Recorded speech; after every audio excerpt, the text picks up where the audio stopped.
누가복음 9장 57절에서 62절까지 말씀 교독하도록 하겠습니다. 길 가실 때 어떤 사람이 여짜오되 어디로 가시든지 나는 따르리이다.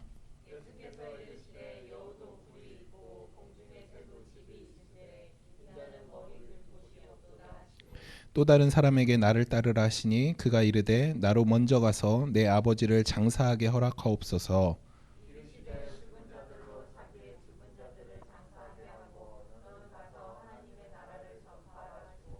또 다른 사람이 이르되 주여 내가 주를 따르겠나이다 하다마는 나로 먼저 내 가족을 작별하게 허락하소서. 예수께서 이르시되 손에 쟁기를 잡고 뒤를 돌아보는 자는 하나님의 나라에 합당하지 아니하리라 하시니라. 아멘. 아멘. 네, 오늘은 누가복음 37번째 시간입니다. 오늘 말씀은 지난주 말씀대로 예수님께서 이제 예루살렘으로 향하기로 결정하시고 그렇게 이제 굳게 다짐하시고 예루살렘으로 이제 향하는 그런 여정 가운데서 이제 일어난 사건입니다. 오늘 본문에서 예수님을 따라 그 길을 가려고 하는 세 사람이 등장을 해요. 오늘 그러니까 세 명의 사람이 이제 등장을 합니다. 세 사람의 이야기가 나오면서 동일하게 이야기되는 것이 무엇이냐면 나를 따르라라는 말이 이제 세 번 계속 반복적으로 등장을 합니다. 57절에서 한 사람이 예수님께 나와 자신이 예수님을 따르겠다라고 이제 이야기하죠. 또 59절을 보면 예수님께서 한 사람에게 나를 따르라, 그러니까 예수님이 요청하는 이제 나를 따르라라고 하는 이제 말씀이 등장을 합니다. 그리고 61절 말씀에 또 다른 어떤 사람이 예수님을 따르겠다라고 또 이야기를 하죠. 이렇게 세 명의 사람이 등장을 하는데 반복적으로 이제 등장하는 말씀이 나를 따르라, 이제 그런 말씀이죠. 여러분, 예수님은 이 세 사람에게 당신을 따르는데, 그러니까 예수님을 따르는데 반드시 필요한 것이 이것이다라고 말씀해요. 그런데 그거는 비단 그 세 사람뿐만 아니라 우리에게도 동일하게 적용되는 것이죠. 우리 역시 예수 그리스도, 예수님을 따르기로 결정한 사람들이죠. 그럼 정말 우리 가운데 무엇이 필요한가? 정말 예수님을 따르기 위해서는 어떤 것들이 필요한지 오늘 이 세 사람의 이야기를 통해서 우리가 한번 살펴보려고 합니다. 첫 번째 사람이 등장을 하죠. 예수님이 길을 가시고 있었습니다. 그런데 한 사람이 예수님께 나와서 정말 놀라운 고백을 해요. 내가 예수님을 따르겠습니다. 그런데 그냥 따르는 게 아니에요. 어떻게 고백을 하냐면 예수님이 어디로 가든지 내가 예수님을 따르겠다라고 고백을 해요. 여러분, 진짜 놀라운 고백이죠. 그렇죠? 예수님이 어디로 가실지를 알고 이런 고백을 해요. 내가 예수님이 어디로 가시든지 내가 예수님을 따르겠습니다. 정말 놀라운 고백이에요. 그런데 이 말은 우리가 정말 깊이 생각하고 고백해야 되는 말씀입니다. 예전에 우리 신학생들은 이제 다 경험한 걸 거예요. 신학생들 신학교 때 이제 어느 이제 집회를 이제 참석하기 위해서 집회를 갈 때 이런 이야기를 나눠요. 자주 뭐냐면 딱 그 집회가 왠지 내가 은혜 받을 것 같다. 그리고 뭔가 정말 강력한 성령의 임재와 막 이런 게 있을 것 같다. 그러면 서로 얘기해요. 야, 나 일어서지 못하게 막어. 이렇게 얘기를 해요. 이제 뭐냐면 그런 집회 가면 대부분 이런 콜링을 해요. 여러분, 선교사로 헌신하실 분 일어서십시오. 여러분, 북한이 우리를 부르고 있습니다. 북한 땅으로 들어가실 분 주님 앞에 표하십시오. 막 이래요. 그러면 수백 막 신학생들 막 주여 내가 가겠습니다 하고 막 벌떡벌떡 일어나요. 그 함부로 일어나면 안 되거든요. 그 가요 진짜. 주님이 보고서 명단 적어놓고 너 내가 보낼게 이러시거든요. 그래서 우리가 그게 뭐냐면 강한 그 성령의 임재와 은혜를 내 이성이 따라가질 못하는 거예요. 그러니까 내 감정이 그 이성을 사로잡고 나는 가면 안 된다라고 생각하는데 내 몸은 이미 반응하고 있어요. 일어나고 있어요. 그러니까 이제 나는 이성을 상실하고 감정적인 사람으로 내가 변할 거기 때문에 옆에서 너는 철저하게 이성을 붙들고 있다가 나를 못 일어나게 해야 된다. 이제 이렇게 이제 서로 이야기하는 그런 경우들이 많이 있거든요. 예, 그래도 일어나요. 저도 한 수백 번 일어났어요. 뭐 전 세계 가야 돼요. 아프리카 때도 일어나고 북한 때도 일어나고 중국 때도 일어나고 하여튼간 저는 하여튼 5만 나라 다 다녀야 되거든요. 그러니까 우리가 그런데 그렇게 다 일어나고 예배가 집회가 다 끝나요. 그리고 며칠이 지나요. 그러면 땅을 치고 후회하죠. 그때 내가 왜 일어났을까? 주님 왜 하필 그럴 때 내 이성이 마비가 될 때 나를 부르셨습니까? 이러고 막 한탄을 하죠. 근데 그렇다고 해서 주님 저를 보내시진 않았어요. 예. 우리가 주님 앞에 어떤 것들을 고백할 때 여러분 감정적으로 고백하는 경우가 많아요. 예. 특별히 중고등부 이제 수련회나 집회들을 인도할 때 중고등부나 좀 청년들 보면 감정적으로 막 하는 경우가 있어요. 은혜 받았다고 막 내가 뭐 하겠습니다. 내가 뭐 내 전 재산을 헌금하겠습니다. 내가 내 삶을 주님 앞에 지금 직장 다 그만두고 주님 앞에 나가겠습니다. 그러면 제가 워워 시켜요. 그러지 마. 그렇게 너무 헌신하지 마. 주님 부담스러워하신다. 너무 헌신하지 마. 이렇게 얘기를 해요. 왜 그러냐면 여러분 주님은 우리가 주님의 길을 따르겠다라고 하기 전에 우리가 무엇을 점검해 봐야 되냐면 주님이 어떤 길을 가시는지에 대한 점검이 필요해요. 과연 주님이 어떤 길을 가시는가? 내 감정적인 것이 아니라 우리가 주님의 길을 확인하고 그것을 내가 이성적으로 받아들이고 믿음으로 고백하고 이런 일들이 우리에게 필요하다라는 것이에요. 은혜 받는 거 너무 감사하죠. 그런데 여러분 은혜 받을 때 정말 내가 너무 감정적이게 변하면 나중에 내가 뭐를 쫓아갔지? 허황된 것 쫓아간 것처럼 공허함이 있어요.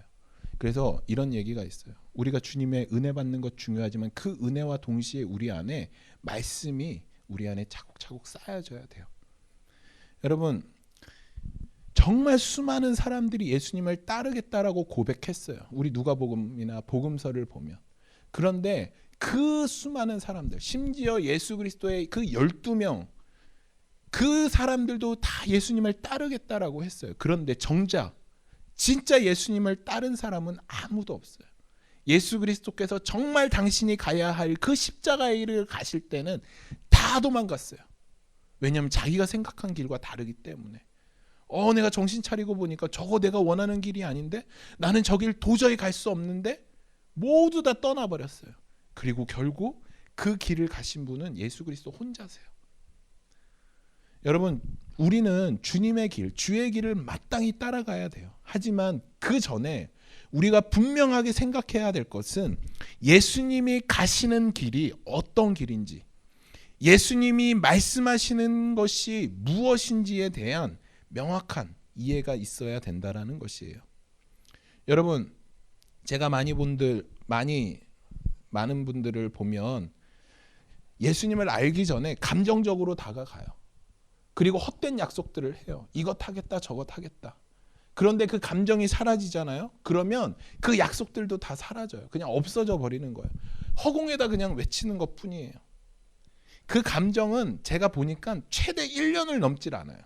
진짜 막 정말 저희 중고등부 집회 가면 막 수천 명 애들이 앞에 나와갖고 막 주여 내가 주님께 따라가겠습니다. 뭐 내가 뭐 술 안 먹고 담배 안 피우고 막 하겠습니다. 막 내가 뭐 다시는 죄 짓지 않겠습니다.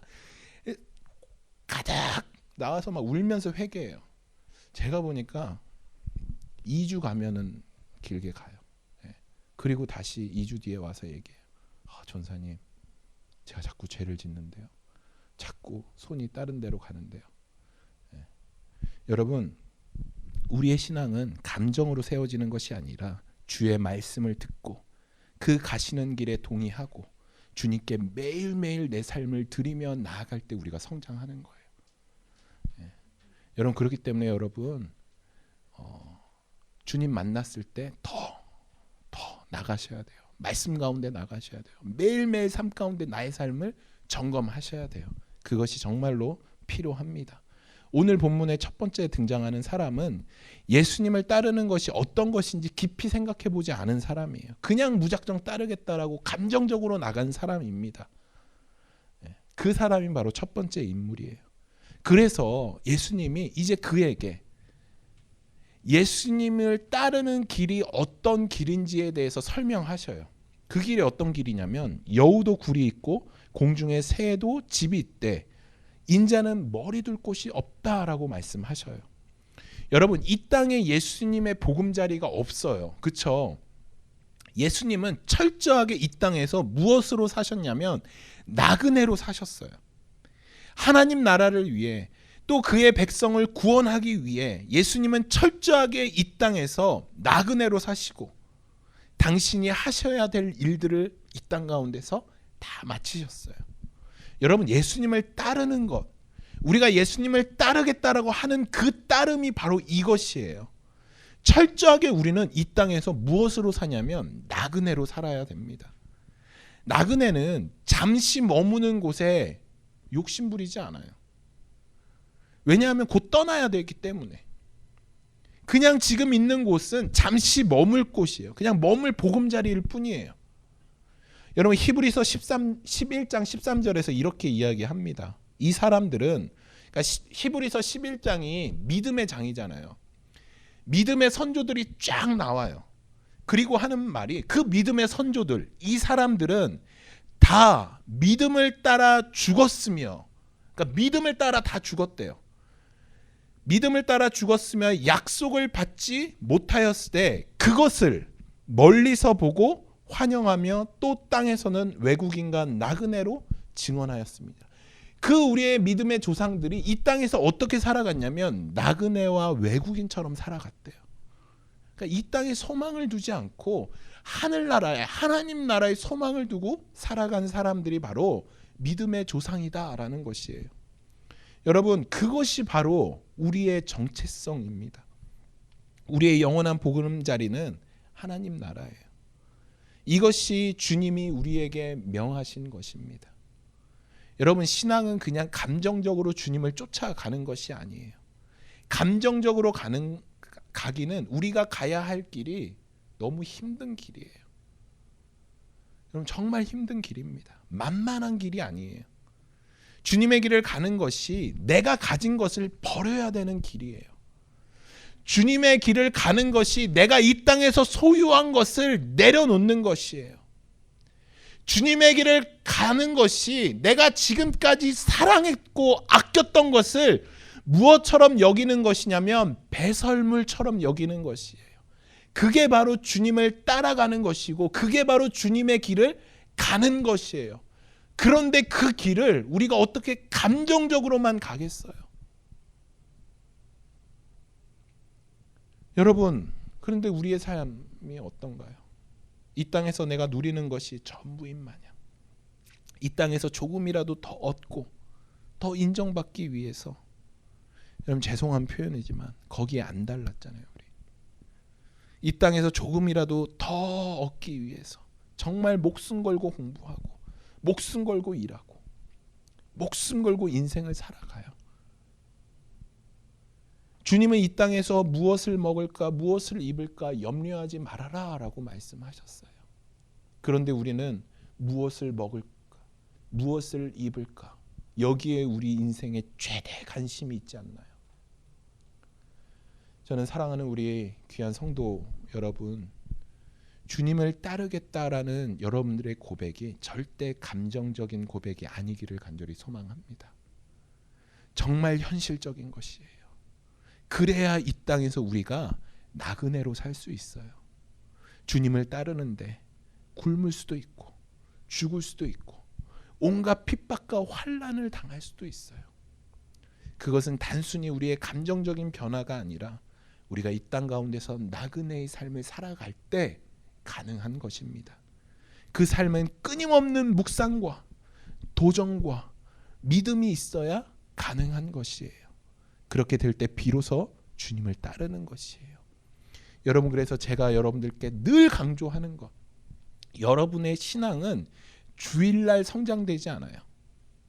여러분의 신앙의 성숙은 주일 설교를 통해 성숙되어지지 않아요. 반드시 그렇습니다. 여러분의 신앙의 성숙은 언제 있냐면 여러분들이 골방에서 주님을 만날 때 신앙의 성숙이 있습니다. 여러분 매일매일 여러분들의 골방으로 들어가세요. 제가 진짜 여러분들께 묻고 싶은데 용기가 안 나서 좀 물어보지 못하거든요. 제가 늘 얘기하잖아요. 저의 멘토 목사님은 저에게 늘 물어봐요. 너 지금 어디 성경 읽노? 무슨 책 읽고 있냐? 너 오늘 주님이 너에게 뭐라고 말씀하셨냐? 그 대답 못하면 혼나요. 저도 여러분들에게 묻고 싶지만 여러분들의 얼굴이 빨개질까봐 근데 물을 거예요. 꼭 물어야 돼요. 제가 목사된 입장으로서. 여러분 지금 성경 어디 읽으셔요? 오늘 어디 읽고 나오셨어요? 여러분의 신앙의 성숙을 위해서 어떤 책을 보세요? 여러분 오늘 아침 여러분에게 하나님이 무슨 말씀하셨어요? 제 이 세 가지의 질문에 여러분 대답하지 못하셨다면 죄송한 말씀이지만 여러분은 지금 주님을 따르지 않습니다. 기회는 있습니다. 예배 후에 다시 골방으로 들어가시면 돼요. 여러분 그렇게 꼭 주님을 따르시기를 꼭 부탁드립니다. 여러분 두 번째 사람은 첫 번째 사람과 달리 예수님께서 먼저 그 사람에게 나를 따라라 라고 말씀하셔요. 그런데 이 예수님의 부름을 받은 사람이 어떻게 반응을 하냐면 나로 먼저 가서 내 아버지를 장사하게 하옵소서라고 이야기를 합니다. 이 사람이 자신이 먼저 해야 될 일이 있다라고 주님 앞에 말씀드리는 것이죠. 그러니까 자신에게 아버지에 대한 책임이 있으니까 그 일을 다 한 후에 내가 주님을 따르겠습니다라고 이야기하는 거예요. 그런데 예수님이 이 요청을 들어주지 않으세요. 여러분 평생 단 한 번 있는 일이에요. 아버지를 장사한다라는 게 나쁜 건 아니잖아요. 당연히 자식된 도리로서 해야 되는 일인데 주님이 그 일을 허락하지 않으세요. 왜 그러셨을까? 여러분 예수님이 하신 말씀을 이해하기 위해서는 지금 이 사람이 요청하는 것이 분명히 어떤 것인지 이해할 필요가 있는 것이죠. 지금 이 사람은 예수님께 허락을 구하는 것이 지금 장례를 해야 되니까 제가 빨리 가겠습니다 라는 것이 아니에요. 이 사람이 예수님 앞에 요청한 것은 지금 아버지는 아직 돌아가시질 않았어요. 그러니까 지금 이 사람이 얘기하는 것은 무엇이냐면 내가 아버지가 돌아가실 때까지 기다렸다가 유산을 다 정리하고 아버지 장례도 다 끝을 맺고 내가 예수님을 따르겠다라는 것이에요. 그러니까 지금 뭐 아버지가 건강이 나쁠 수도 있죠. 그런데 아직 일어나지 않은 일이에요. 아직 아버지가 돌아가시지도 않았어요. 아직 일어나지도 않은 일에 대해서 예수님이 나를 따르라 라고 말씀하셨는데 아직 일어나지도 않는 일을 내가 다 처리하고 그 다음에 예수님 따르겠습니다 라고 이야기하는 것이에요. 여러분 예수님을 따르는 것을 그러니까 기약 없이 연기하겠다라는 것이죠. 그러니까 이걸 쉬운 말로 뭐라 그러냐면 핑계라는 것이 핑계. 지금 이 사람의 모습은 예수님이 제자를 부르실 때 그 자리에서 모든 것을 버리고 예수님을 따랐던 그 12명의 제자와는 다른 모습이죠. 지금 핑계를 대고 있는 것이죠. 예수님이 이 두 번째 사람은 직접 부르셨어요. 그 사람이 제가 예수님 따르겠습니다가 아니라 여러분 예수님이 이 사람에게 요청했어요. 나를 따라라 라고 요청을 했어요. 여러분 주님이 부르셨다라는 것은 이후에 될 모든 일들을 누가 책임지겠다라는 것이에요. 부르신 예수님이 책임지겠다라는 것이에요. 이 사람의 모든 것을 아시는 주님께서 내가 너를 불렀다 하는 것은 이 사람의 모든 것을 주님이 책임지시겠다는 거예요. 그러니까 그 모든 것을 주님께 맡기고 너는 나를 따르라 라는 것이에요. 순종해야 되는 것이죠. 주님 앞에 모든 걸 맡기고 순종하는 것이에요. 이해하는 것이에요. 여러분, 제가 사역하면서 정말 많이 느낀 게 핑계가 많아요. 무엇을 하자, 선교 가자, 성경 공부하자, 헌금하자, 집회하자. 네, 여러분들은 안 그렇지만 네, 제가 많이 느꼈던 것은 참 핑계가 많다라는 것을 많이 느꼈습니다. 저 핑계, 이 핑계. 여러분, 그런데 그 사람이 좋아하는 것을 하자 그러잖아요. 맛있는 거 먹으러 가자. 어디 놀이공원 가자. 그러면 핑계 대는 사람이 아무도 없어요. 다 오케이 합니다. 그래서 제가 느낀 게 뭐냐면 핑계 대는 사람은 반드시 주님이 우선순위가 아니에요. 제가 2007년 3월 15일 날 미국에 도착을 했어요. 갑작스럽게 미국에 왔어야 했어요. 그러니까 자의반 타의반으로 미국에 온 것이죠. 그렇기 때문에 제가 미국에 내가 왜 와야 하는지, 정말 하나님이 나를 미국으로 보내셨는지에 대한 확인이 없었어요. 그냥 떠밀려서 미국에 오게 됐어요. 그 상황 때문에. 그리고 제가 미국에 도착을 하고 나서 하나님 앞에 기도를 드렸어요. 그때만 해도 저는 정말 한국으로 가려고 했어요. 진짜 아무것도 안 가져왔어요. 그 미국에 오는데 캐리어 하나 들고 왔어요. 책도 성경책 하나, 노트북도 없고 아무것도 없고 책 하나 들고. 그래서 집에 그 미국에 도착하자마자 할 게 없는 거예요. 아무것도 들고 온 게 없어서. 그 정도로 한국에 빨리 돌아가야겠다 그렇게 생각을 했어요. 왜냐하면 한국에 가족들도 있고 친구들도 있기 때문에 한국으로 빨리 가는 것이 제 목적이었어요. 그래서 길게 봤을 때 한 6개월 정도 어학연수하고 멋지게 한국으로 가서 애들 앞에서 영어 한번 써줘야겠다. 이제 이게 제 목적이었어요. 그런데 기도를 하면 할수록 주님 앞에 나아가면서 기도를 하면 할수록 제 안에 어떤 마음이 드냐면 미국에 계속 있어야겠다라는 마음이 계속 드는 거예요. 그때는 제가 제 수중에 2,000불밖에 없었어요. 다 하숙비 내고 뭐 하고 하니까 2,000불 정도밖에 남은 게 없어요. 돈도 별로 없고. LA에서 제가 아는 사람이라고는 단 한 명도 없었어요. LA에 제가 전화할 수 있는, 제가 도움을 요청할 수 있는 이렇게 아는 사람이 단 한 명도 없었어요. 제 모든 것을 저 혼자 다 알아서 해야 되는 것이에요. 말도 통하지 않죠. 제가 처음에 LA 왔을 때 햄버거를 잘못 시켜갖고 애기들 걸 시켰어요. 또 먹고 싶은데 또 어떻게 시켜야 될지 몰라갖고 그냥 그거 먹고 미국에 도착한 그 다음날 길을 잃어버려갖고 하루 종일 걸어 다니다가 밤 10시인가에 들어갔어요. 9시, 아침 9시에 나왔는데 길을 잃어버려갖고. 그리고 강도도 2번이나 만났어요. 저 안에 너무 두려움이 컸어요. 정말 미국 진짜 있기가 싫었어요. 그런데 주님이 저에게 그 미국에 남으라는 마음을 주셨어요. 그래서 제가 그날 밤 기도를 아직까지 기억해요. 하나님 앞에 제가 어떻게 기도했냐면, 하나님, 야곱이 삼촌 라반의 집으로 가는 그 두려움이 저에게 있습니다. 저는 이곳에 있는 것이 정말 두렵습니다. 제 사랑하는 가족도 없고 친구도 없고 정말 두렵습니다. 그런데 그럼에도 불구하고 주님이 이곳에 저를 남으라고 하시면 남겠습니다. 제가 간절히 소망하는 것은 제가 이 미국에 있는 동안 주님이 남으라고 하셨으니까 재정적으로 어렵지 않게 도와주세요. 저 미국에 있다고 한국에 있는 가족들이 재정적으로 힘들어지면 너무 속상합니다. 그리고 저는 외로움을 잘 탑니다, 하나님. 제가 사람이 없고 교제하는 친구들이 없는 것으로 인해서 외롭지 않도록 하나님 저를 붙들어 주세요. 제가 그 딱 2가지 기도 드렸어요. 여러분, 그 뒤에 신실하신 하나님께서 제 이 2가지의 기도 제목을 아주 신실하게 응답해 주셨어요. 여러분, 미국 온 지 딱 2달 만에 제 평생 소중한 친구 2명을 얻게 돼요. 그리고 그 친구와 결혼 전까지 살게 돼요. 2명의 친구와.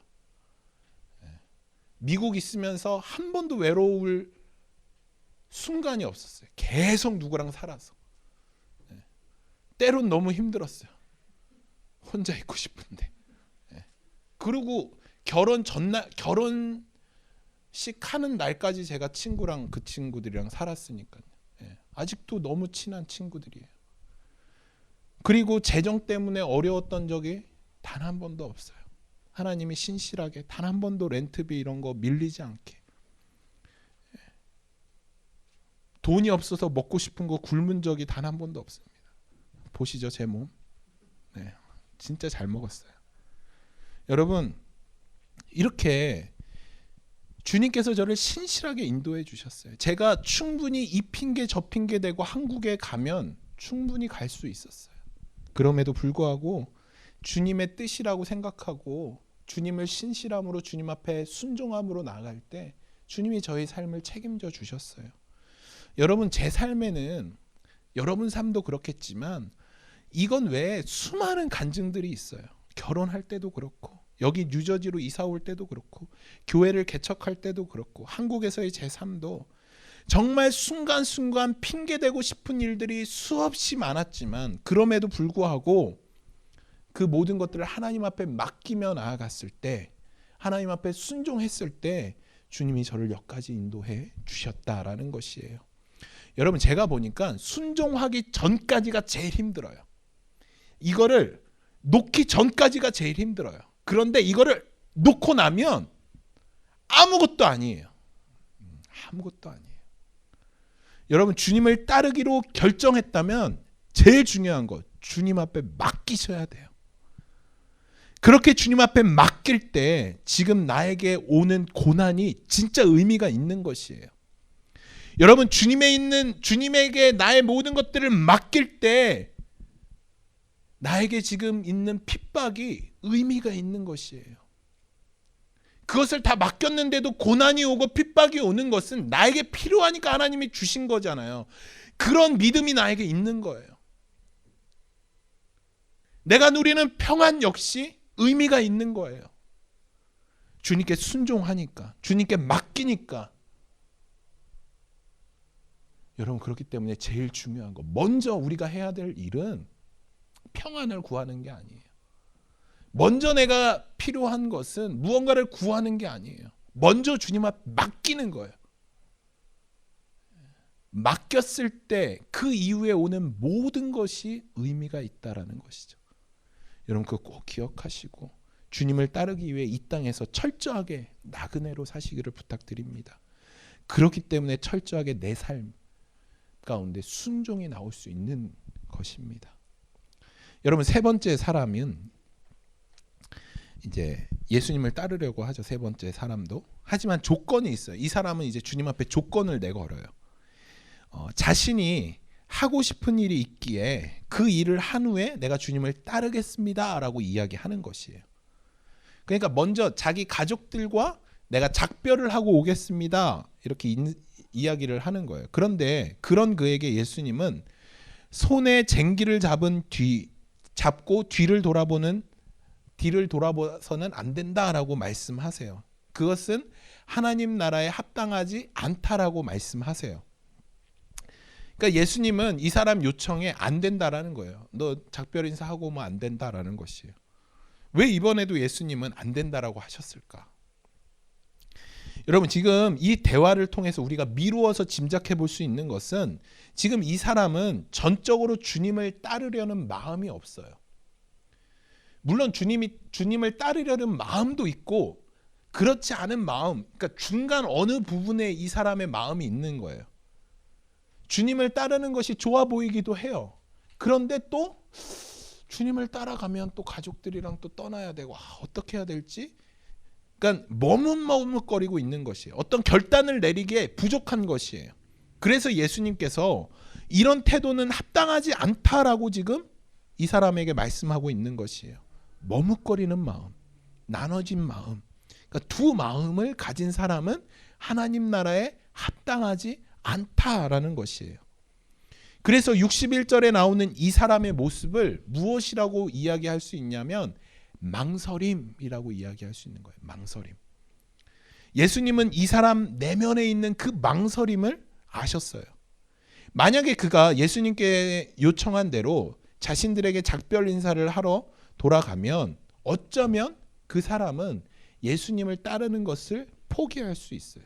가족들 인사하러 갔다가 내가 어떻게 이 가족들 버리고 또 예수님을 따라가겠냐. 에이, 가지 말자. 그렇게 할 수도 있는 것이에요. 여러분 한번 생각해 보세요. 손에 쟁기를 잡고 뒤를 보면서 밭을 간다면 똑바로 나갈 수 있겠어요? 여러분 우리가 운전을 하는데 자꾸 뒤를 자꾸 쳐다보면 앞으로 똑바로 운전할 수가 있겠어요? 우리가 주님의 길을 간다라고 결정한다면 우리의 시선은 주님께 맞추고 나가야 되는 것이에요. 운전대를 잡고 한눈 팔아서는 안 되듯이 우리가 주님을 따르겠습니다라고 결정했다면 주님을 따라가는 거예요. 자꾸 양옆을 돌아보면서 가면 주님 그거 원하시는 길이 아니에요. 왜냐하면 여러분 우리 이 땅에 살면서 얼마나 우리를 기웃기웃거리는 게 많아요. 얼마나 우리를 유혹하는 것들이 많아요. 주님만 보고 가기도 힘든데 여러분 그거 세상의 아름다움 자꾸 보면 내 발이 가게 돼 있어요.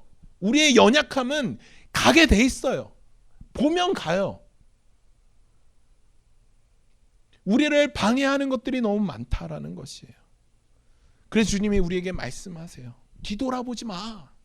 옆에 보지 마. 나만 봐. 저는 이 말씀 보면서 엘리야가 엘리사를 부르는 장면이 생각났어요. 열왕기상 19장을 보면 엘리야가 엘리사를 불러요. 그런데 부름을 받은 이 엘리사가 어떻게 하냐면 그 즉시 밭을 가는 모든 도구를 불살라 버려요. 쟁기하던 소를 잡아갖고 동네 사람들 다 나눠줘요. 그 소를. 왜냐하면 유혹받는 거. 이제 부름 받았으니까 나는 그 부름에 쫓아가겠다 하고 자기의 모든 것들을 다 처분하는 거예요. 그리고 스승을 쫓아가요. 여러분 그게 바로 부르심에 합당한 삶이에요.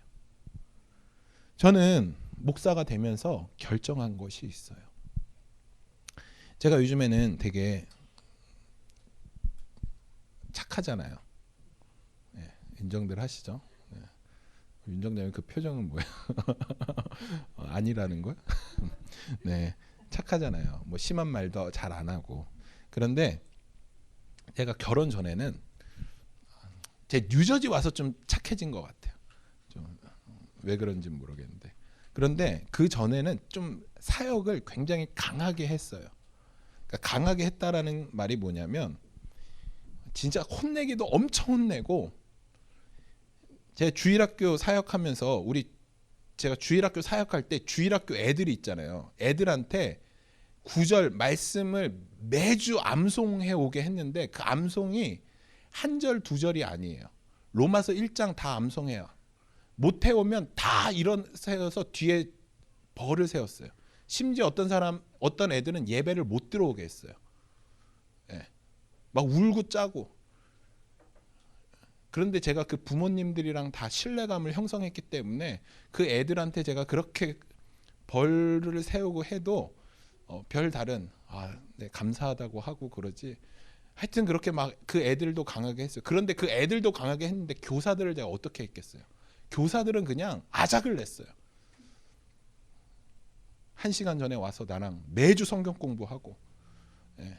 그리고 옷도 검사했어요. 예. 어떤 교사는 짧은 반바지를 입고 와서 제가 집으로 돌려보냈어요. 옷 갈아입고 와라. 그리고 어떤 교사들은 계속 늦는 거예요. 그래서 제가 2시간 전에 그 집 앞에 가서 기다리고 그 교사를 데리고 교회로 왔어요. 그래서 저한테 학을 띄겠다 그러더라고요. 예. 여러분 제가 진짜 강하게 사역했거든요. 제가 한국에 있을 때 한 친구가 있었는데 그 친구가 저한테 이제 은혜를 받은 거예요. 그 친구가 굉장히 놀던 친구예요. 막 진짜 자매였는데 굉장히 놀던 친구였는데 은혜를 받았어요. 그런데 은혜를 받고 나서 계속해서 흔들리는 거예요. 그 믿음이 왔다 갔다 하는 거예요. 그래서 제가 너 그러면 네가 받은 은혜 다 헛것으로 돌아간다. 너 자꾸 그렇게 살 거면 나를 찾아오지 말아라. 혹 너가 계속 나와 이런 교제를 하길 원하면 나랑 한 가지 약속하자. 너 예수전도단 간사로 헌신해라. 그 친구 그냥 일반대 다니고 그 전까지 예수님을 전혀 모르던 친구였는데 제가 헌신해라 그러니까 미쳤나라는 식으로 저를 쳐다보더라고요. 그래서 헌신할 거냐 안 할 거냐. 하겠대요. 그래서 그 친구를 데리고 가서 예수전도단 간사로 헌신시켰어요. 그리고 그 친구가 대학부 간사가 되고 또 DTS 간사도 하고 많은 사역들 정말 하나님 나라를 위해 열심히 살아가고 있는 청년으로 자매로 많이 변화됐어요.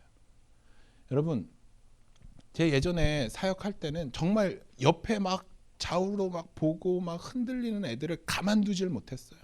그러니까 머리 그 에스겔서를 보면 하나님이 에스겔 머리채를 붙들고 예루살렘 성을 도는 장면이 나오거든요.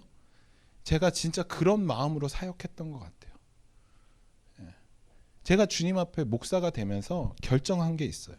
정말 뒤돌아보지 않기 위해 결정한 게 뭐냐면 저는 교회에서 제가 사례비를 받긴 하지만 저는 교회에서 준다라는 생각보다도 하나님이 주신다라는 믿음을 갖고 있어요. 하나님이 저의 보스지 여러분이 저의 보스라는 생각은 하지 않아요. 죄송하지만. 그렇기 때문에 저는 하나님이 나에게 재정을 허락하신다라는 굳은 믿음이 있어요. 그래서 절대 교회를 결정하는데 사례비를 보고 결정하지 않겠다라고 다짐했어요. 그래서 제가 지금까지 사역을 하면서 사례비가 얼마요라는 물음을 단 한 번도 해본 적이 없어요. 그냥 하나님이 말씀하셨다라고 하면 그 교회에서 사역을 했어요. 제가 심지어 사례비를 300불도 받고 했어요. 사실 지금까지 제대로 받아본 적이 없죠. 그런데 저는 단 한 번도 사례비로 인해서 교회를 갈까 말까 망설여 본 적도 없어요. 철저하게 주님이 나의 사장님이다라는 생각으로 사역해야지라는 그 목사 안수 받을 때의 그 결정으로 지금까지 살고 있어요. 지금 제 아내도 병원에서 일을 하고 또 저도 저를 후원해 주시는 분 또 교회에서 사례비도 받고 이렇게 하면서 저의 생활을 이어가지만 특히 제가 제 아내에게 이런 얘기를 늘 해요. 병원이 당신에게 월급 주는 게 아니라 하나님이 우리 가정에게 주시는 거다. 만약에 하나님이 이 병원을 관두라 그러면 당신 관둘 수 있어야 된다. 이것이 우리의 생활과 우리의 삶을 책임져 주는 것이 아니다. 그 제 아내가 그것 때문에 처음엔 너무 힘들어 하더라고요. 그런데 어느 날 제가 우리 교회 개척하기 전에 제 아내가 그런 말을 하더라고요. 하나님이 병원 관두라고 하시면 관둘 수 있어. 그렇게 하더라고요. 그래서 병원 관두는 것을 놓고 기도했었어요, 우리가. 그런데 감사하게 하나님이 관두는 말씀을 안 하셔서 아직 잘 다니고 있죠. 여러분 그게 저의 각오예요. 뒤돌아보지 않기 위한 각오. 여러분 정말 여러분들 삶에도 이런 각오들이 있었으면 좋겠어요. 쟁기를 잡은 자가 뒤를 돌아보지 않는다. 그 사람은 하나님 나라에 합당하지가 않다. 여러분 머뭇머뭇거릴 시간이 없어요. 정말 하나님이 말씀하셨다면 내가 주님의 길을 따르기로 결정했다면 여러분 따라가세요. 나 이거 놓으면 굶어 죽을 것 같은데 나 이거 놓으면 생활이 어려워질 것 같은데 여러분 생활 어려워질 수 있어요. 여러분 심지어 굶어 죽을 수도 있어요. 하지만 우리에게는 하나님 나라가 있잖아요. 이 땅에 소망을 둔 삶이 아니잖아요. 주님이 그거 원하시면 그렇게 살아야죠. 주님이 지금 여러분들에게 어떤 삶을 원하시는지 여러분 듣고 계세요? 지금 여러분들에게 하나님이 원하시는 삶이 무엇인지 물어본 적 있으세요? 그거 물으셔야 돼요. 나 주님 따라가겠습니다. 주님 어떻게 따라갈까요? 내 삶을 통해서 하나님 어떻게 일하시길 원하십니까? 이 물음이 여러분 반드시 주님 앞에 있어야 돼요. 그리고 그 해답을 여러분들 다 갖고 있으셔야 돼요. 그냥 이리저리 살아가는 삶이 아니에요. 우리 그리스도인들의 삶은 주님이 말씀하신 삶을 살아가는 거죠. 그러니까 여러분들에게 어떤 말씀 하셨는지 여러분 꼭 그 대답 혹시 들으시지 못하신 분이 있다면 오늘부터 주님 앞에 나아가셔요. 하나님 말씀해 주세요. 내 삶 가운데 어떤 것을 원하십니까? 내가 어떻게 주님 따라가겠습니까? 우리는 주님 길을 따라가는 것이 그냥 잠깐 하고 마는 아르바이트가 아니에요. 우리의 삶이고 우리의 전부이고 우리가 평생토록 충성해야 될 것입니다. 우리의 삶의 목적이 여기에 있는 것이죠. 그렇기 때문에 여러분 꼭 이 문제 주님 앞에서 해결하시기를 간절히 소망합니다. 말씀을 마치겠습니다. 여러분 정말 주님의 길을 따르는 것 두려워하지 마시고 또 부끄러워하지 마시고 믿음으로 나아가기를 소망합니다. 우리는 이 땅 가운데 나그네로서 존재해야 되는 것입니다. 이 땅의 것들을 탐하는 삶이 아니라 이 땅에 우리의 소망을 두는 것이 아니라 하나님께 우리의 소망을 두며 살아가는 것. 그렇기 때문에 오히려 이 땅에 있는 것들이 거추장스럽게 여기셔야 돼요. 이 땅에서 내가 사람들이 그토록 소유하고자 하는 모든 것들을 우리는 거추장스럽게 여겨야 되는 것이에요. 세상 사람들이 탐하고 아름답다 하는 것을 우리는 짐으로 여기고 거추장스럽게 여기고 오직 주님 그 나라의 소망을 둔 삶을 살아가는 저와 여러분이 되셔야 하는 것이에요. 그렇게 할 때 주님이 우리의 삶을 책임져 주십니다. 그렇게 할 때 주님이 우리의 삶을 친히 이끌어 주세요. 내가 주님 바라볼 때 주님이 나의 삶을 친히 이끌어 주시는 거예요. 그렇기 때문에 여러분 우리가 그런 삶을 살아갈 때 핍박이 오고 고난이 올 수 있지만 그럼에도 우리가 주님의 길을 따라갈 때 정말 믿음의 그 승리의 면류관을 얻을 수 있게 되는 것입니다. 여러분 손에 쟁기가 주어지셨나요? 그러면 정말 멋지게 뒤돌아보지 않고 믿음으로 주님 쫓아가는 따라가는 저와 여러분들의 삶이 되기를 간절히 소망합니다. 기도하겠습니다.